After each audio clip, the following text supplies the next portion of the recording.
Cruel stepmom feeds. Black boy. Filthy food. Millionaire sees it and can't stay silent. Elijah Carter was 8 years old the day he stopped believing that kindness could live inside a house. The world outside his window in rural Savannah, Georgia, was warm, green, almost deceptive in its beauty. The neighbor's dog barked in the distance. A sprinkler hissed. Somewhere down the road, the distant hum of a school bus rumbled toward another child's ordinary morning, but not Elijah's. Elijah lived in a house that smelled like lemon bleach and rotting fear. His world had shrunk to a crawl space, exactly 3.5 feet wide, beneath the staircase where paint peeled from the walls and mildew had eaten through the plaster. No windows, no light, just silence, cold wood, and the hum of a refrigerator overhead that reminded him time hadn't stopped, only forgotten him. He used to live upstairs. That was before his mom, Rena, died in a car accident on Route 17. Before his father, Darnell Carter, who once carried Elijah on his shoulders through county fairs, stopped speaking unless it was in short, tight orders. Before the woman named Melinda came into their lives with perfume that stung Elijah's nose and eyes that never blinked when she smiled. At first, she played house like a professional, baked casseroles no one asked for, folded laundry that wasn't hers, and placed a hand gently on Elijah's shoulder whenever guests visited, calling him sweetheart while gripping him just a little too tight. Darnell was often away on work trips, installing HVAC systems across counties, and in his absence, the mask Melinda wore began to slip. Then it cracked. Then it shattered. The first time she shoved Elijah into the crawl space, he was 6. He had spilled a glass of orange juice onto her white shag rug. She didn't scream. She didn't scold. She simply dragged him across the hardwood, opened the tiny door near the stairs, and pushed him in. He didn't fight, not because he wasn't scared, but because her silence was scarier than any shout. It was meant to be a timeout, he thought. But hours passed, then a day, then another. No dinner, no apology.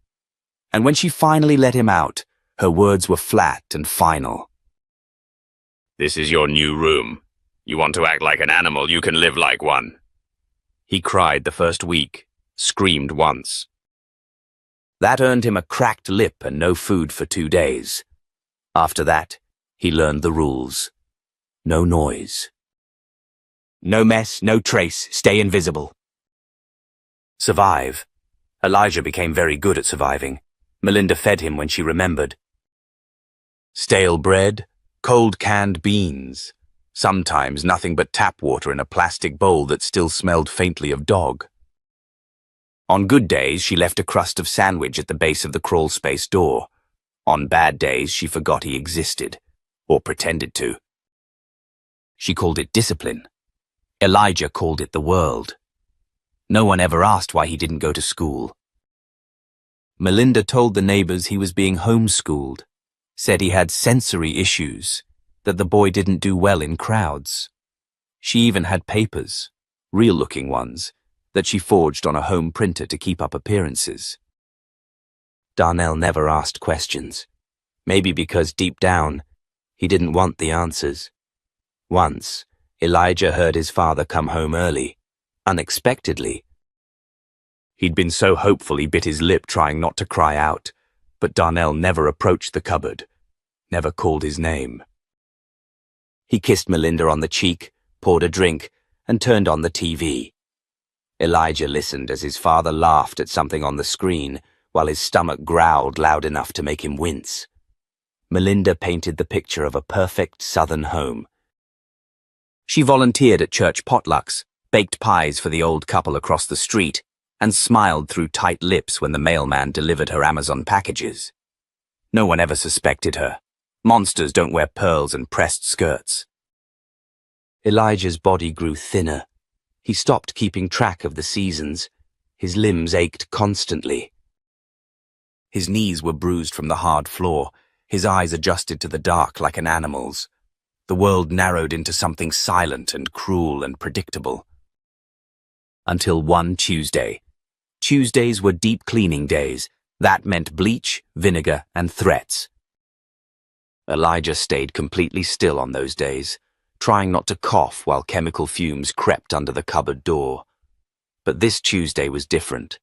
The knock came mid-morning. 3 precise taps on the front door, measured, firm, deliberate. Not like the delivery guy, not like the meter reader. Elijah held his breath. He could hear Melinda's heels click on the hardwood as she moved toward the door. A brief pause. Then her voice, sweetened with syrup so fake it made Elijah's stomach twist. "Good morning. Can I help you?" A man answered. Good morning, ma'am. My name's Nathaniel Pierce. I was told this address might have a few pieces of early 20th century porcelain. Possibly Tang-inspired. I collect, see? I don't mean to intrude, just thought I'd ask. His voice was calm. Confident. Not loud, not needy. It had gravity. Elijah, curled under the stairs, shifted closer to the warped edge of the cupboard door. He could barely see through the thin crack, but he could hear everything. Melinda let out a practiced laugh. Of course, my late husband was a bit of a collector. Please, come in, late husband. The words punched Elijah in the gut. Darnell was on a job in Macon. He wasn't dead. At least, Elijah didn't think so, but this was how she worked, rewriting truths to suit the moment. Elijah listened as the man entered, his footsteps slow and soft. He didn't shuffle or stomp like the usual salesman. He moved like he belonged, even if he didn't. They walked past the cupboard. Elijah's body stiffened. Melinda's voice floated toward the parlor. "This one here," she said, "is from a small village outside Shanghai. Or maybe it was Taiwan. I always forget." He heard the man chuckle, lightly, not mockingly. "And this glaze? You said your husband collected it?" "Yes," she said. "He loved this sort of thing." A lie. Darnell collected bottle caps and broken promises. Then, as Elijah shifted slightly to avoid a splinter digging into his thigh, his elbow nudged a tin cup. It toppled. The metal hit the floor with a soft clang and rolled once before stopping against the wooden wall. Silence.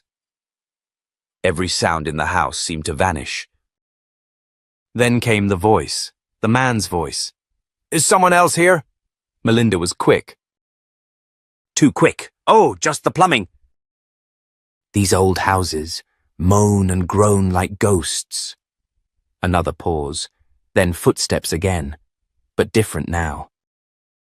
Closer, more deliberate, headed toward the stairs. Elijah shrank into himself, heart pounding so loud he was sure it would be heard. He buried his face in his arms. He didn't want to be seen, not covered in grime, not like this. The footsteps stopped in front of the cupboard. Then the latch clicked. The door creaked open an inch. 2 inches. A beam of golden light pierced the darkness, and in that moment, Elijah's eyes met the stranger's. The man was tall, trim, silver-haired and serious. His expression flickered, first confusion, then recognition, and finally something deeper, something warm. But before he could speak, Melinda's shadow filled the doorway. "Oh dear," she laughed, too sharply. "You found the old storage nook. Don't mind that. It's just Elijah. My husband's boy. He's a little slow. Doctors said he might never quite catch up." She reached down, closing the cupboard with a soft but final thud. "I'm so sorry," she said as if embarrassed. "He's harmless, just odd." Silence followed. Then the man's voice again, lower now. "I think I've seen enough." She escorted him out with apologies and empty smiles. Elijah didn't move. He stayed curled beneath the stairs, staring at the place where light had been. His body still ached, but something else hurt more. Something he didn't have a word for. He had been seen. Just for a moment, and then unseen. That night, Melinda punished him harder than usual. No food, a welt on his back, screamed that he had ruined everything. But Elijah didn't cry. Because for the first time in 2 years, someone had looked at him. And in that look, Elijah had seen something that burned brighter than pain. Recognition. He didn't know that Mr. Pierce would return, or that everything was about to change. All he knew was that for the first time, maybe the world hadn't forgotten he existed. And maybe, just maybe, someone out there couldn't stay silent. The air in the cupboard hadn't changed, but something inside Elijah had. He couldn't explain it, not even to himself. All he knew was that light had touched his face. A pair of eyes had held his, and then the world had snapped shut again, like a mousetrap. The darkness returned, but it felt different now. Tighter, less complete, because once you know what being seen feels like, invisibility doesn't fit the same. Melinda didn't speak of the man after she slammed the cupboard shut, but she cleaned the house with more fury than usual. She snapped at shadows. She scrubbed the same floorboard 3 times in a row. Her voice was sharper, thinner. Elijah had learned early that silence in her mouth was a sign of storms to come. This was something worse. She was nervous, and nervous meant dangerous. For a few days, nothing happened. Elijah stayed quiet, barely breathing when she passed the cupboard. He felt like a ghost. Half waiting, half hoping. Then, on Friday, something happened. 3 knocks. Same rhythm, clean, deliberate. Elijah froze. Through the wood, he heard her heels stop mid-step. The dish rag hit the counter with a wet splat. Her voice came next, sweetened again but slightly strained. "Mr. Pierce back again." "I'm sorry to impose," the man said. "But I had a few questions about that blue and white vase in the parlor. I believe I missed a mark on the underside." Melinda hesitated, then let out a forced laugh. "Of course." "You collectors are so particular." He entered. Elijah could tell from the shift in the air, the calm pacing across the hardwood. They moved toward the parlor again. She led him past the cupboard, her voice rising an octave to make her lie sound polite. "I'm afraid we're a bit of a mess today," she said. "You know how houses get." "The boy made a bit of a mess earlier." "The boy." She never said his name anymore. "Mr." Pierce didn't reply, but his steps slowed. Right in front of the cupboard. He didn't open the door. He didn't say anything, but Elijah could feel him, standing there. Just standing, as if listening, as if measuring the pause in Melinda's breath. As if waiting to confirm a suspicion too terrible to voice aloud. Then the footsteps moved on. Elijah waited. He didn't dare move until he heard the front door close and the familiar squeak of Melinda's chair as she slumped into it with a sigh. That night, when she finally opened the cupboard to shove in a damp rag and tell him to make himself useful, something slipped from the pile of laundry. At first, he thought it was trash. But as he picked it up, his breath caught. It was a book, The Velveteen Rabbit. It wasn't new. The spine had creases, the cover soft at the corners, but it was whole. Clean, untorn. Elijah stared at it like it was a fossil, something from a world that didn't exist anymore. Carefully he opened the cover. Inside, in slanted handwriting, were 5 words. "I thought you might like this. N." He stared at the page for so long that his eyes burned. No one had given him anything in years, not a toy, not a word. Not a name, He ran his fingers over the words gently, like they might disappear if he blinked. The book became his secret treasure. He didn't hide it under the floorboard or stuff it into the rag pile.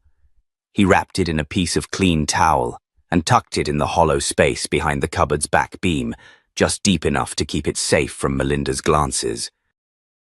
He didn't read it yet. He wasn't ready, but knowing it was there changed something in him. It was proof.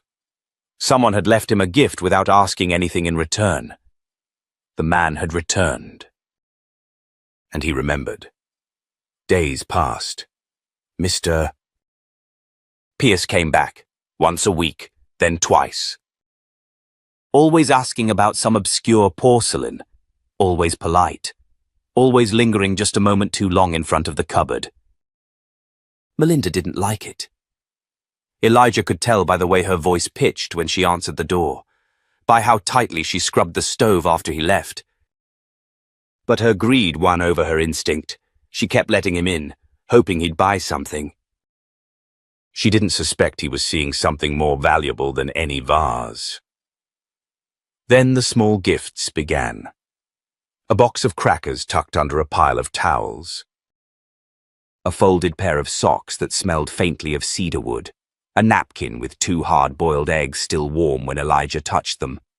Always small. Always just enough, never obvious, never traceable. To anyone else, they were nothing. But to Elijah, they were salvation in the shape of saltines. He started to wait for the man. He learned the rhythm of his steps, the sound of his breath. He pressed his ear to the cupboard wall every morning, hoping, praying. He didn't know what to call him. In his mind, he was the man with the calm voice, the man with the sad eyes. Because they were sad. Elijah had seen it in that one moment they locked eyes. The sadness didn't scare him. It made him feel less alone. One day he found something different. It wasn't food, not clothing. It was a drawing, a sketch, folded carefully, placed just inside the rim of a dish towel. The lines were soft and shaded, drawn by someone who understood how to make shadows look kind. It showed a boy, sitting beneath a window, thin, small, but not broken. A book lay in his lap. A beam of sunlight stretched across his shoulders. On the back of the page, written in the same neat script as the book's note, were these words. If you ever need help, put this paper by the front window. No threats. No promises, just a choice. Elijah stared at it for hours. He read the words again, and again. He didn't trust it. Not really. His body still ached from the last time he believed someone would help. Hope was a trap, and he had the bruises to prove it. But he didn't throw the drawing away. He folded it gently, tucked it under the book, and placed both back into their secret spot behind the beam. That night, he didn't sleep. He lay awake with one hand on the towel bundle, heart pounding. He didn't know if he could trust Mr. Pierce. But he knew one thing. The world had changed. And for the first time, Elijah Carter was starting to believe that maybe, just maybe, he wasn't the only one who knew the cupboard existed. Autumn came slowly to Savannah, creeping in through the cracks of the old farmhouse like a quiet warning. The air shifted first, cooler in the mornings, sharper in the evenings. Leaves began to curl, to brown, to whisper across the porch like secrets. Elijah could sense it. Not because he saw the outside world, but because he could smell it in the dust and the damp, feel it in the chill that clung to his skin a little longer each morning. The seasons changed, even if his world stayed the same. But something else was changing too. Melinda had grown more restless. Elijah could tell by the way she paced now, her slippers snapping against the wood like teeth. By the way her phone calls became longer, more hushed, more desperate. She hadn't said it out loud, but he knew something had shifted. One afternoon, as he sat curled with his knees to his chest, tracing the folded lines of the drawing Mr. Pierce had left behind. Elijah heard her shout into the phone from the kitchen. You told me this was handled, Jason. You said the fire report was final. Don't you dare call back until you've fixed it. Then silence. Heavy, suffocating silence, followed by the unmistakable sound of glass breaking.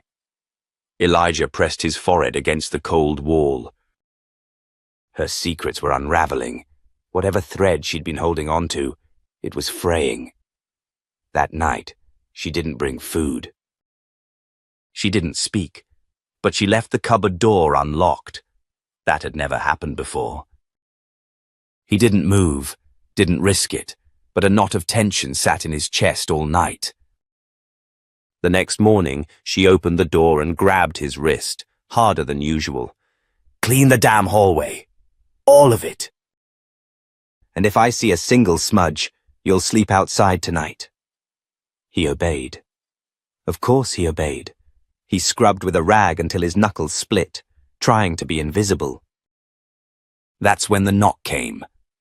But it wasn't Mr. Pierce. It was heavier, meaner. 3 sharp bangs that rattled the frame of the screen door. Melinda jumped. Elijah did too.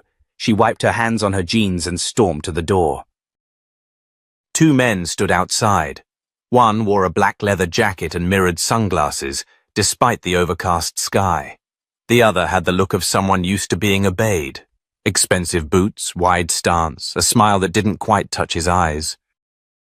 You Melinda Carter? The taller one asked. Depends, she said, crossing her arms. Who's asking? He flashed a badge, but not a cop's badge. Private. Something colder. Elijah Carter's guardian, yes? Look, if this is about— We've received a complaint, the man interrupted. Anonymous. Something about a neglected child. We're required to perform a welfare check. Elijah, frozen mid-scrub in the hallway, heard her lie unfold. "Oh, for heaven's sake," she said with that high, forced chuckle. "People love their drama. Elijah's just fine." He's a quiet boy is all. Bit delayed. Mind if we come in? Yes, actually I do, she said, voice sharp now. Unless you have a warrant. They hesitated. Then turned. The man in sunglasses didn't say a word, but Elijah saw his eyes flick toward the hallway, toward him, just before the door shut. After they left, Melinda's fury exploded like a storm trapped in a bottle. She hurled a lamp, tore down a curtain, screamed into the void. Elijah stayed still, knees locked, breath quiet. His heart thudded so loud it echoed through his ribs. When she finally grabbed him by the collar and dragged him back into the cupboard, her voice shook. "You think you're clever, don't you?" she hissed. "You little rat!" You think someone's coming to save you? You think a plate of eggs and a stupid rabbit book makes you somebody? He didn't answer. Let me tell you what's going to happen, she snarled. They'll forget, just like your daddy did, just like everyone does. You're nothing. You'll always be nothing. She slammed the door and locked it this time. Hard. He curled tighter than ever before. But deep inside, something refused to believe her. Not anymore. Later that night, as the house fell silent, and Melinda passed out on the couch with an open bottle of cheap whiskey clutched in her hand, Elijah did something he hadn't done in weeks. He pulled the drawing out from its hiding place. The words were still there, clear and quiet. If you ever need help, put this paper by the front window. His hand shook, not from fear, at least not only fear, but from possibility, from what it meant to act, to hope. He waited until the moon rose high enough that the hallway was painted in silver light. Then, barefoot, he slid from the cupboard and crawled across the floor like a whisper. Every creak beneath his weight sent shivers up his spine. Every breath was measured, every second stretched long and thin. He reached the front window. Moved the vase. Placed the folded paper behind the glass, angled just so. Then he crawled back. Shaking, breathless, he didn't sleep. But he did wait. The next day, nothing happened. Melinda didn't mention the paper. She didn't seem to notice. The drawing stayed right where he'd left it, and doubt crept in again, wrapping around his ribs like vines. But the day after that, Mr. Pierce returned. This time he didn't knock. He kicked the door open. The bang reverberated through the house like a gunshot. Melinda screamed. Elijah gasped, and for the first time the house wasn't silent. Footsteps. Loud, heavy, unstoppable. Then his voice, low and commanding, "Step away from the boy." The world cracked open, and Elijah knew. This time, he had been heard. The moment missed. Pierce burst through the front door. Everything Elijah knew about fear changed. Melinda let out a startled scream, dropping the half-empty bottle in her hand. The glass hit the floor and shattered, but the man didn't flinch. He stood in the entryway like a man who had nothing left to lose, tall, broad-shouldered, his coat dusted with rain, and a fire in his eyes that Elijah had never seen before. "Step away from the boy," he repeated. Melinda's mouth opened and closed like a fish pulled from water. She looked from the man to Elijah, who was still curled on the floor where she had thrown him after a night of fury and accusations. You can't just barge in here like this," she snapped, her voice sharp and panicked. "This is private property, Mr." Pierce didn't move. Your rights to privacy end where his safety begins. From behind him, two more figures entered, a woman with a navy blazer and a clipboard, and a man in uniform, hand resting on the grip of his holstered weapon. They weren't shouting. They didn't need to. Their presence spoke volumes. "Ma'am," the woman said calmly, flashing a badge. "CPS, we've received multiple complaints. We're executing an emergency wellness check on Elijah Carter." Melinda's face paled. "Wellness check? Based on what? Lies?" "This is ridiculous." The officer stepped forward. "We need to speak with the child, alone." "No," Melinda barked. "You can't. He's special. You don't understand." He doesn't speak. He gets confused. And he's been known to lie. That boy would say anything to get attention. Mr. Pierce didn't take his eyes off Elijah. "You mean he'd say anything to survive?" Melinda spun on him, her voice rising to a shrill pitch. "You don't know me. You don't know what I've sacrificed. That boy, he was dropped on my doorstep like a stray. His father didn't even leave a will."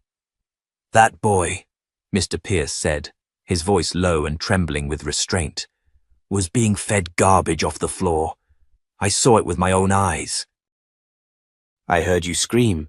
I saw the bruises." Elijah flinched as Melinda turned back toward him. For a moment, he saw it, the panic behind her teeth. The mask cracked. "He's lying," she yelled. "They're all lying." "He's fine, he's just dramatic. I give him everything he needs." "Is that why he weighs no more than a toddler?" "Why his eyes are sunken and he flinches at every sound." The CPS worker had stepped closer now, kneeling next to Elijah.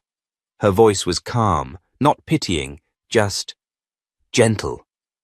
"Hey there, Elijah. My name's Ms. Garcia. It's okay now." "We're here to help." Elijah blinked. His mouth opened, then closed again. His voice wasn't ready. But his eyes said everything. She turned to the officer and nodded. "Ma'am," the officer said, stepping forward. "We're placing Elijah into protective custody immediately." "You will not interfere." "You have no right," Melinda shouted, her voice cracking now, hands trembling. "I'm his guardian." Not anymore, Ms. Garcia said. As the officer restrained her, Melinda's defiance gave way to something uglier. Fear. You think this ends here? She snarled. You don't know what he is. He's a liar. He'll turn on you just like he turned on me. Mr. Pierce moved in front of Elijah, shielding him again. He didn't turn on you, he said coldly. You broke him, and you don't get to pretend that's love. Melinda was led out in cuffs. Her screams echoed down the hallway, shrill and venomous, until the front door slammed shut behind her. Silence followed, not the silence of fear, but something else, like a room finally exhaling after years of holding its breath. Elijah remained frozen. Ms. Garcia knelt again, gently placing a warm blanket around his shoulders. You're safe now, she whispered. Mr. Pierce crouched beside her. His voice, the one Elijah had memorized in whispers behind a cupboard door, was softer now. Can I carry you? He asked. Or do you want to walk? Elijah looked at him, really looked, and for the first time in his young life, he nodded. Not because he was afraid, but because he believed him. Pierce lifted him slowly, carefully, as if afraid to break something fragile. Elijah winced at the movement, but didn't pull away. His head rested against the man's chest, his body trembling from exhaustion, hunger, and disbelief.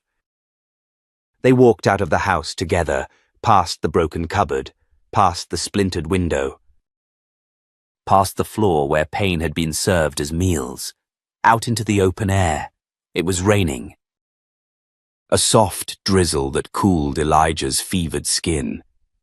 He closed his eyes against the droplets, uncertain if he was crying or if the sky was doing it for him. Mr. Pierce helped him into the back seat of a black SUV. Ms. Garcia climbed in beside him, while the officer returned to his cruiser. As they pulled away from the house, Elijah looked back through the rear windshield. The house loomed in the distance, grey, slouched, a tomb built of secrets. He didn't wave. Didn't speak. He just let it go. In the silence of the car, Ms. Garcia spoke softly. You were very brave. Elijah didn't reply, but his hand, small and frail, reached for the book Mr. Pierce had returned to him, the velveteen rabbit, now clutched tightly against his chest. For the first time, he wasn't alone, and that made all the difference. The room smelled like fresh linen and something Elijah couldn't quite name. Maybe cinnamon, maybe cedarwood. He wasn't sure. It was the first time in years his world wasn't filled with mildew, bleach, and the cold staleness of fear. The bed beneath him felt too soft, too wide, too kind. He sat stiffly on its edge, his knees drawn up, a blanket over his lap. The sunlight poured in through a window he didn't have to hide behind. He hadn't spoken yet, not even a whisper. His throat wasn't sore anymore, but the words had vanished somewhere inside him, lost in years of silence and punishment. Across the room, Mr. Pierce stood by the window, speaking quietly with Ms. Garcia, the social worker who'd stayed overnight. Elijah watched them, his eyes darting between their hands, their faces, the tone of their voices. They said she's been formally charged with child endangerment, unlawful confinement and neglect, Ms. Garcia was saying, her voice calm. She won't be anywhere near him again. That's a promise. Mr. Pierce nodded, arms folded. His jaw was tight. What about his father? There's got to be something. Anyone left? She shook her head slowly. No family came forward, and based on what we know, the father passed 2 years ago in a warehouse fire outside Birmingham. No will. No custody orders. The stepmother gained legal guardianship by default. Pierce ran a hand through his graying hair. Jesus. He's going to need a lot of time. Therapy. Structure. Consistency.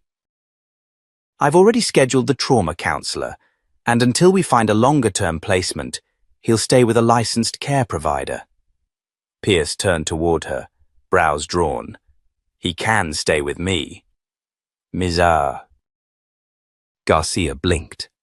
I appreciate the gesture, Mr. Pierce, but I'm not offering out of pity. His voice didn't rise, but it held steel. You know who I am. You know I have the resources, a staff, a secure estate. I've passed every background check you can run twice over, and most importantly, he knows me. He trusts me, at least more than anyone else right now. She hesitated. Trust is a fragile thing with kids like Elijah. It can crack under pressure. You sure you want to take that on? I'm not looking to fix him, he said, just to keep the light on long enough for him to find his own way. Ms. Garcia looked over at Elijah. The boy was still perched on the edge of the bed, unmoving, but his eyes, those quiet, watchful eyes, were locked onto Pierce. She exhaled. I'll draw up temporary guardianship paperwork, but it'll have to be reviewed in court. Of course. When they left the room, Elijah curled onto the bed, not to sleep, but because it was the only thing he could do to keep himself from floating away. Later that night, Pierce returned alone. He didn't knock. He just stepped into the doorway and sat on the edge of the room's armchair, the same way you'd sit beside someone in a hospital who couldn't speak, yet needed company. I thought maybe you'd want to hear a story, he said after a long silence. Elijah didn't move. Pierce smiled faintly. It's about a boy who didn't speak for almost 2 years. He didn't cry, didn't scream, not even when his ribs broke. Elijah's breath caught.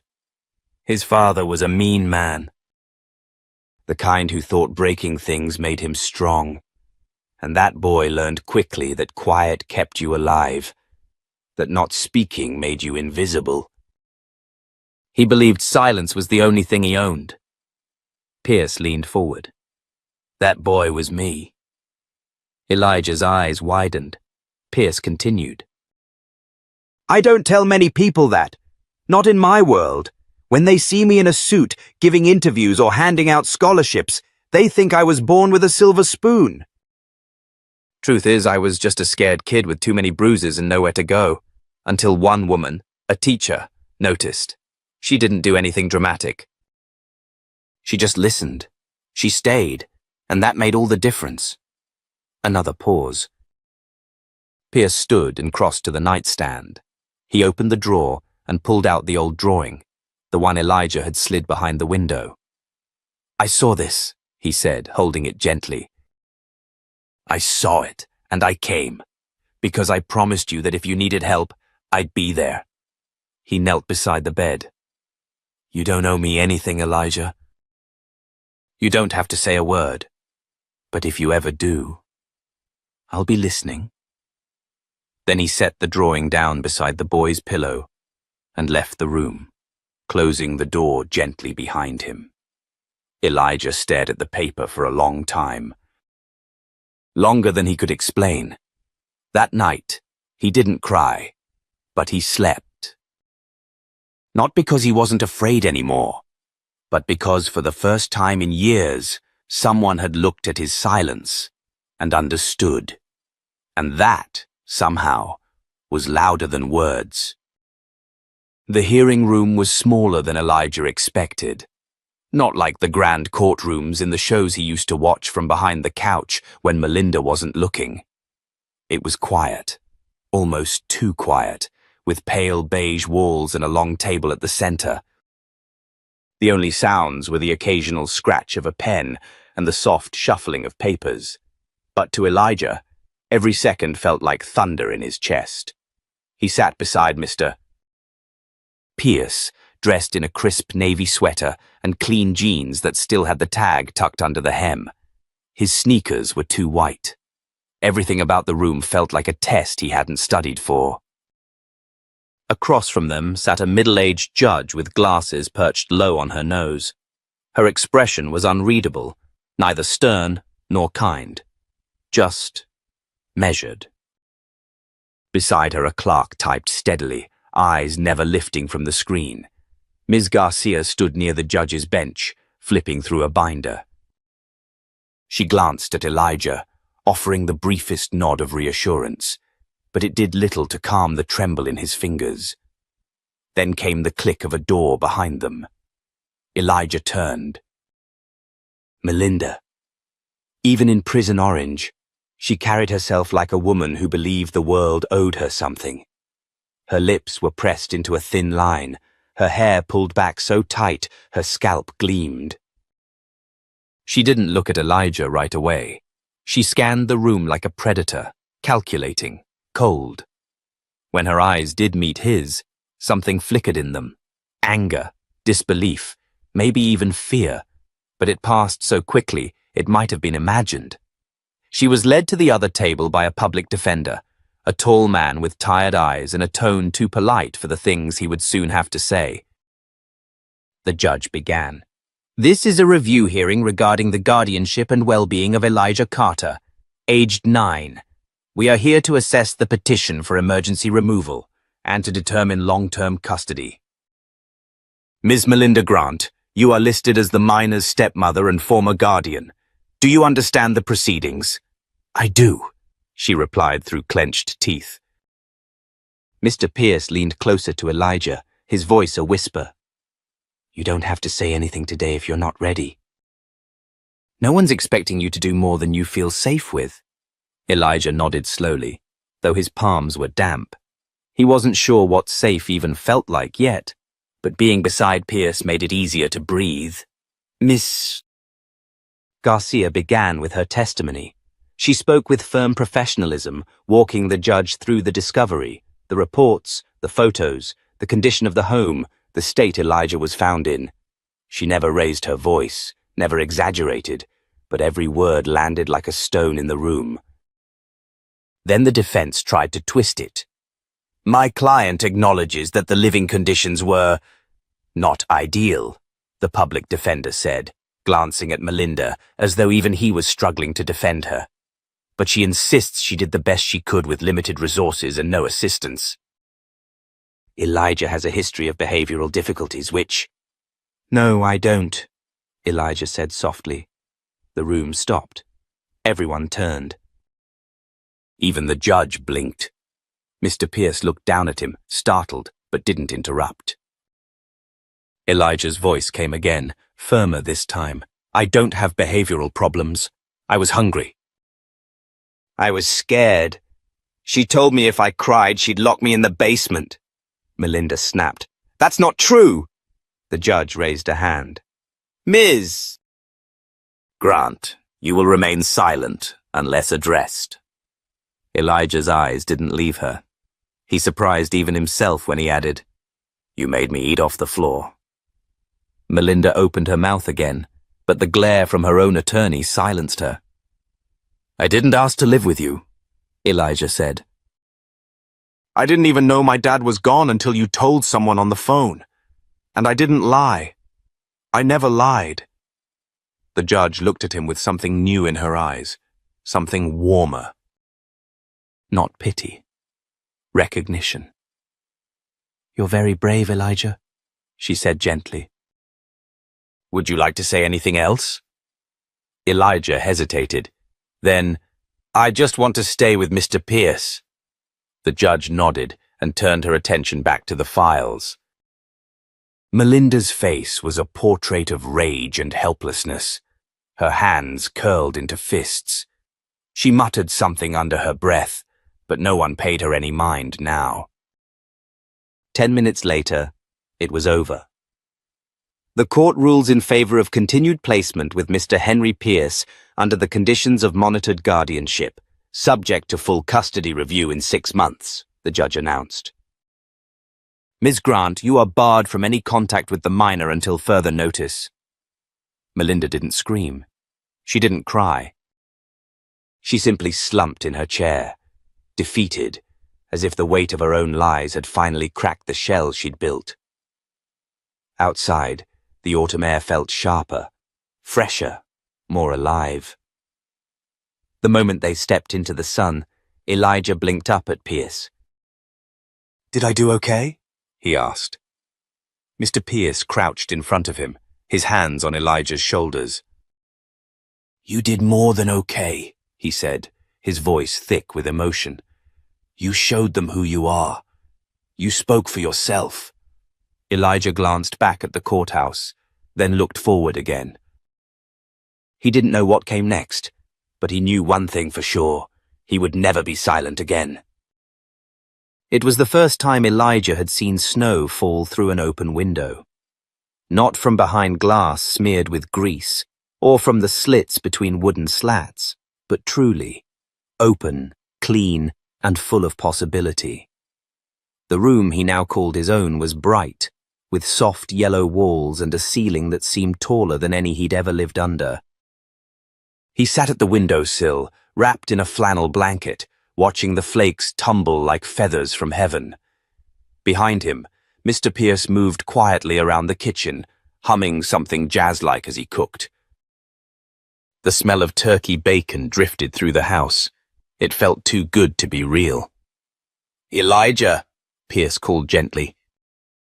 "Hot chocolate or orange juice?" "Both," Elijah replied without thinking, then froze, glancing over his shoulder. He still wasn't used to speaking without permission, but Pierce just chuckled. "Man of decisive taste. I like it." Elijah turned back to the snow, hiding a small smile. He didn't always know how to act around kindness. It still startled him, like sunlight on skin that hadn't felt warm in years. Later, they ate breakfast together, Pierce reading the paper, Elijah scribbling in a small sketchbook that Dr. Lin, his therapist, had given him. It had been 2 months since the court hearing, and things had slowly begun to shift. He no longer flinched every time a door closed. He'd stopped hiding food under the bed. He even laughed sometimes. Real laughter. Not the quiet, forced politeness Melinda demanded at dinner parties. But healing, as Pierce had told him, wasn't a staircase you climbed. It was a wave. And some mornings Elijah still woke up expecting to be kicked, expecting to be told he was nothing. Some days, that voice still echoed too loudly in his chest. "Hey," Pierce said suddenly, setting down his coffee mug. "I've been thinking. We need a little adventure." Elijah blinked. "Adventure?" Pierce grinned. "Yeah, I've got a meeting this afternoon in D.C., and it's at this fancy old library." "Huge place. Marble floors, big windows. I thought maybe, if you're up for it, you could come with me." Elijah stiffened. "Like, go outside?" "Just for the day," Pierce said gently. "No pressure. We'll take the car." "Bring snacks. You can even bring your sketchbook. I just think it might be good for you to see something new." Elijah hesitated. The idea of crowds still made his palms sweat. But he'd learned something about Pierce. He never pushed. If Elijah said no, he wouldn't get angry. And somehow, that made it easier to say yes. "I'll come," he whispered. The drive to D.C.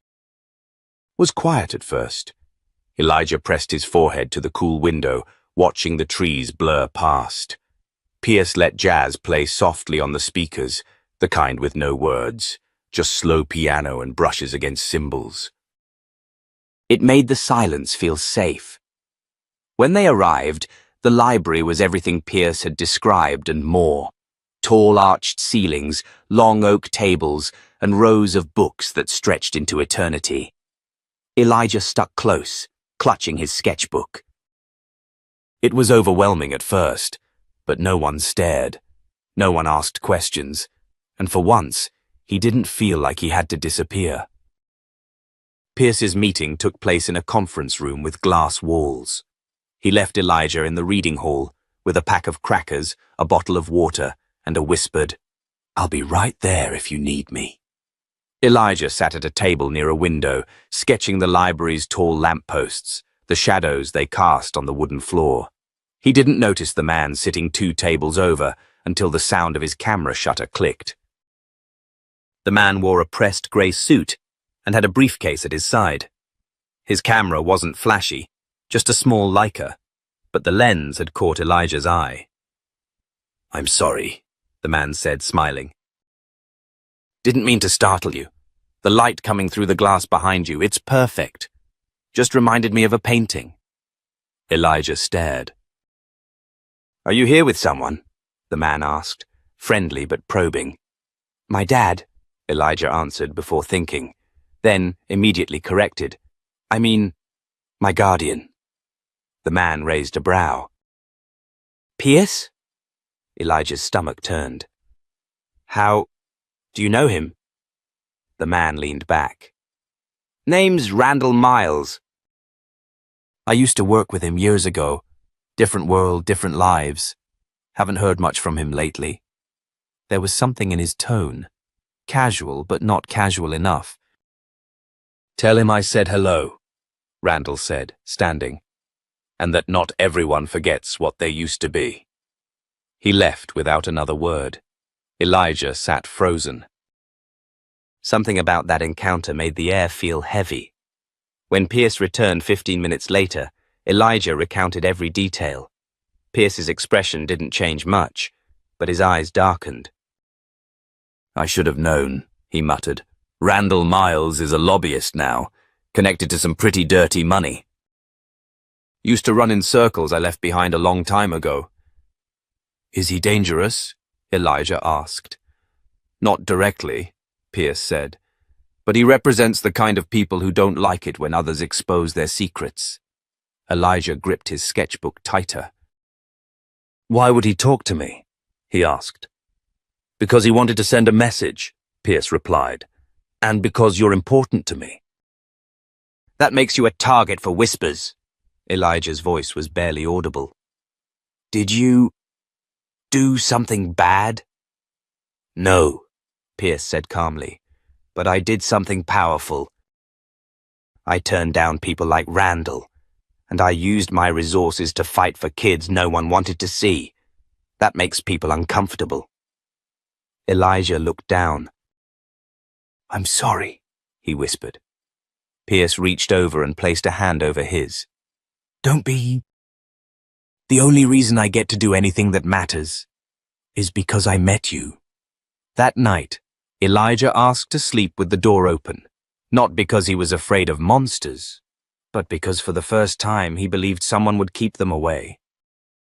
Spring came slow that year, like it was holding its breath. The trees outside Henry Pierce's home unfurled shy green buds, and the air was laced with damp soil and the memory of storms. Inside, life was quieter, stronger, and more real than Elijah Carter had ever thought possible. 6 months had passed since the courtroom. Melinda was behind bars. The bruises on Elijah's body had faded, but the ones inside him still hummed, sometimes when he heard a door slam, sometimes when silence lasted too long. He had nightmares still, but fewer. Sometimes he even made it through the night without waking. Dr. Lin said progress wasn't a straight road, it twisted.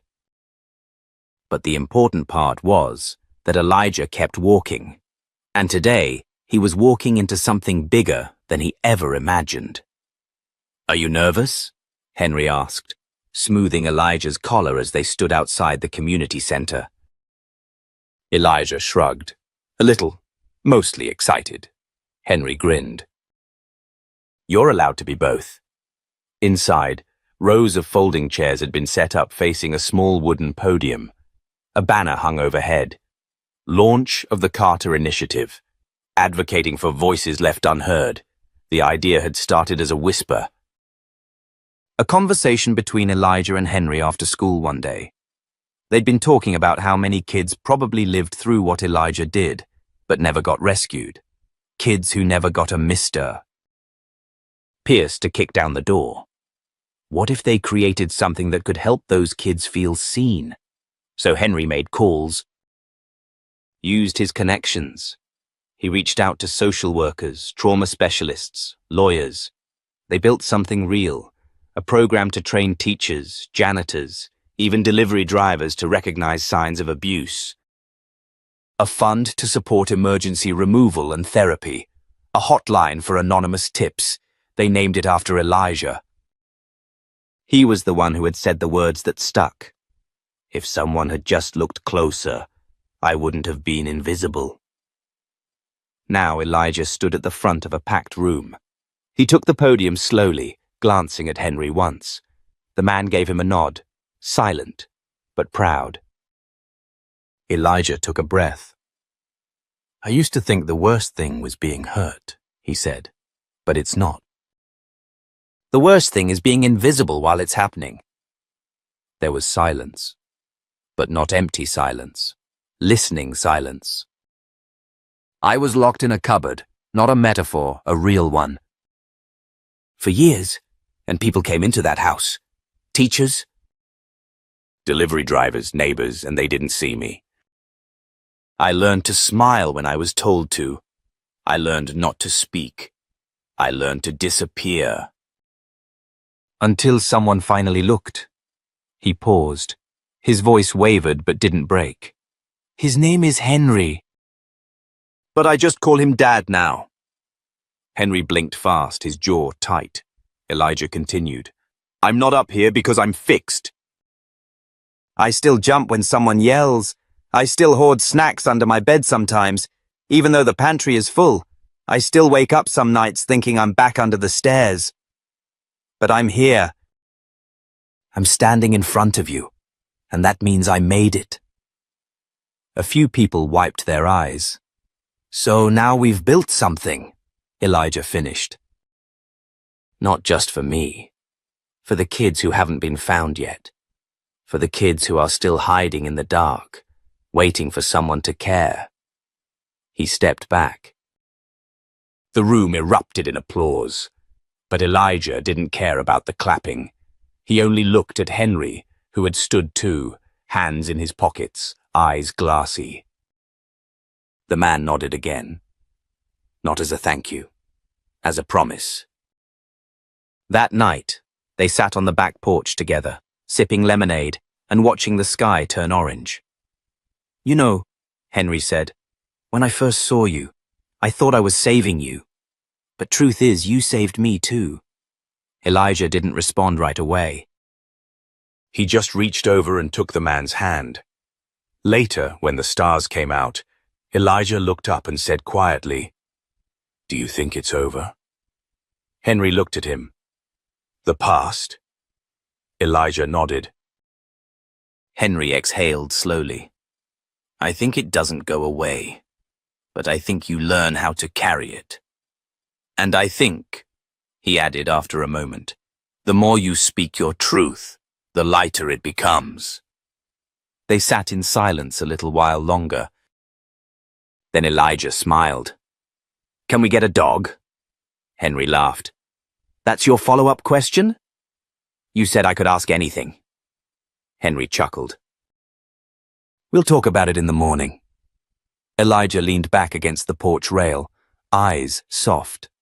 For the first time in a long time, the night didn't feel scary. It felt full. And to anyone still watching this story, still listening, there are children like Elijah in every town, in every hallway, in every silence too long or bruise too easily explained. If you see something that doesn't feel right, say something. If someone near you seems afraid to speak, ask gently. If your heart tells you something's wrong, trust it. Because sometimes, the difference between darkness and light is just one person willing to notice. One person who won't stay silent. And if this story moved you, if it made you feel, remember, you're part of this too. Like, share, subscribe, and more importantly, be the one who looks closer. Because somewhere, a child is waiting. Not for perfection, not for rescue, just for someone to say, I see you. Thank you for listening. See you in the next story.